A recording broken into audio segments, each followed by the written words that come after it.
আগে দেখছি আমরা হাসিনার সময়, তো ওই নমুনায় তো আর বর্ডার কোনোদিন ইনশাল্লাহ আসবে না। এই বাংলাদেশ সেই জঘন্য গুলামি বাংলাদেশ না যে বসে দেখবে, মানে ওই বাংলাদেশের পরিকল্পনা আছে কি করতে হবে।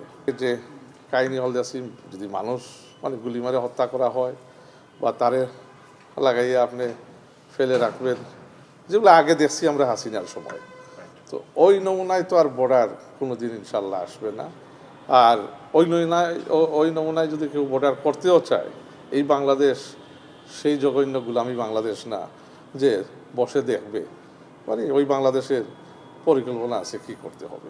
এক্সপার্ট ইঞ্জিনিয়ারদের দক্ষ হাতে দেশের মানুষকে প্রতিদিন সুরক্ষিত রাখার প্রত্যয় নিয়ে এলো সেফ সার্কিট ব্রেকার।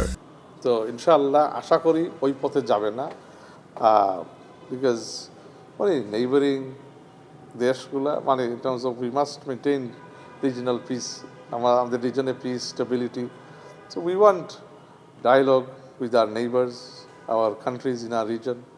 তো এখানে আমরা সবাই একটা কর্ডাইল স্পেসে থাকতে চাই। চ্যালেঞ্জেস তো অবশ্যই থাকবে, আছে, এটা আসবেই।